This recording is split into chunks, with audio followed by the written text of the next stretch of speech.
Welcome to our home making channel. நம்ம home making புதுசாக இருக்கிறவங்களுக்காக தாங்க எஸ்பெஷலி இந்த சேனல் வந்து ரன் பண்ணிகிட்ருக்கோம். இன்றைக்கி வந்து குழந்தைங்களுக்கு பிடித்தமான ஒரு லஞ்ச் பாக்ஸ் ரெசிபி தான் இதில் பார்க்க போகிறோங்க. வாங்க வீடியோக்குள்ளே போகலாம். மத்தியானம் லஞ்ச் பாக்ஸுக்கு தயிர் சாதம் கொடுத்து விட்டோம்னா வர வரன்னு ஆகாமல் எப்படி தயிர் சாதம் ப்ரிப்பேர் பண்ணலான்னு இந்த வீடியோவில் பார்க்கலாங்க. இதுக்கு சாதம் சூடாக இருக்கும்போது இப்படி நல்லா மசிச்சு விட்டுருங்க. கரண்டி வச்சு சுடு தண்ணி ஊற்றி நல்லா கலந்து விட்ருங்க. தண்ணி நல்லா கொதிக்கிற ஸ்டேஜில் இருக்கணும். எந்த அளவுக்கு இருக்கணும்னா சாதம் மத்தியானம் நம்ம சாப்பிடும்போது எந்த கன்சிஸ்டன்சியில் வேணுமோ அந்த அளவுக்கு ஒரு வரைக்கும் தண்ணி ஊற்றி நல்லா மிக்ஸ் பண்ணி விட்ருங்க. நல்லா ஆறட்டும். வெயில் காலத்துக்கு தயிர் சீக்கிரம் புளிச்சிரும்னு நினச்சிங்கன்னா இந்த சுடுதண்ணிக்கு பதிலாக கொதிக்கிற பால் கூட மிக்ஸ் பண்ணிக்கலாங்க. இப்போ சாப்பாடு சூடாக இருக்கும்போது நீங்கள் தயிர் ஊற்றுனீங்கன்னா தயிர் வந்து புளிச்சிரும். மத்தியானம் நல்லா ஆறுனதுக்கப்புறம் ஒரு 10-15 நிமிஷம் கழித்து உப்பு தேவையான அளவுக்கு சேர்த்து மிக்ஸ் பண்ணிக்கோங்க. மிக்ஸ் பண்ணிவிட்டு இப்போ வந்து தேவையான அளவுக்கு தயிர் ஊற்றி மிக்ஸ் பண்ணிடுங்க. அவ்வளோதான். பாருங்கள், காலையில் 7:30 மணிக்கு பண்ணது இப்போ மத்தியானம் 1:30 மணிக்கு எடுக்கணும். பாருங்கள், அதே மாதிரி தான் இருக்குது. பச்சரிசி புழுங்கல் அரிசி ரெண்டுலேயுமே இது பண்ணலாங்க. தொட்டுக்கிறதுக்கு வந்து புடலங்காய் வறுவல் பண்ணியிருக்கேன். புடலங்காய் வறுவல் எப்படி பண்ணலான்னு பார்க்கலாங்க. இதுக்கு புடலங்காய் மேலே இருக்கிறதெல்லாம் இப்படி சுரண்டி எடுத்துடணும்.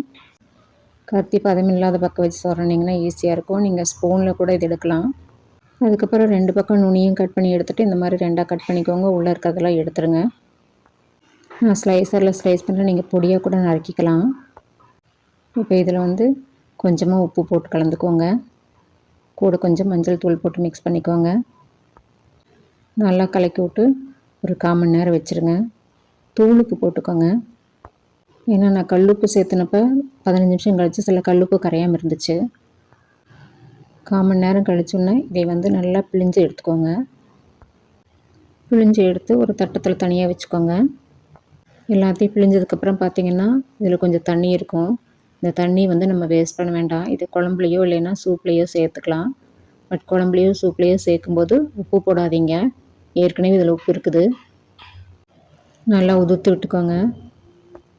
ஒரு கடாய் அடுப்பில் ஏற்றி சூடானதுக்கப்புறம் கொஞ்சமாக எண்ணெய் ஊற்றிக்கோங்க. எண்ணெய் சூடானோன்னே இந்த உதுத்து வச்சுருக்கோம் இல்லையா இந்த புடலங்காய், அதை போட்டு நல்லா வதக்குங்க. நெருப்பு வந்து மிதமான தீயில் தான் இருக்கணும். ஹை ஸ்பீடில் வைக்காதீங்க, கருகிரும். நல்லா வேகிற வரைக்கும் மெதுவாக வதக்கி விடுங்க. சிம்லேயே வச்சு வதக்குங்க. நல்லா மொறு மொறுன்னு ஆயிரும். உப்பு காயில் நல்லா ஏறி இருக்குங்க, அதனால் உப்பு சேர்க்கக்கூடாது. காரத்துக்கு மட்டும் நான் சாம்பார் தூள் சேர்த்துருக்கேன். நீங்கள் வந்து வெறுமிளகாய் தூள் சேர்த்தாலும் சரி. அவ்வளோதாங்க, நம்ம புடலங்காய் வறுவல் ரெடி ஆயிடுச்சு. நம்ம சேனலில் வீடியோக்களை வகை வகையாக பிரித்து ஆன்மீகம், ஆரோக்கியம், கோலங்கள், சமையல், சிற்றுண்டின்னு பிரித்து போட்டு வச்சுருக்கேங்க. ப்ளேலிஸ்ட்டில் செக் பண்ணி பார்த்துக்கோங்க. இந்த வீடியோ உங்களுக்கு பிடிச்சிருக்குன்னு நினைக்கிறேன். பிடிச்சிருந்தாலும் லைக் பண்ணுங்கள். யாருக்காவது உபயோகப்படுன்னு நினச்சிங்கன்னா ஷேர் பண்ணி விடுங்க. அதுக்கு முன்னாடி மறக்காமல் சப்ஸ்கிரைப் பண்ணி பெல் ஐக்கானை கிளிக் பண்ணி ஆளுங்கிற ஆப்ஷன் செலக்ட் பண்ணிக்கோங்க. தேங்க்யூ ஃபார் வாட்சிங்.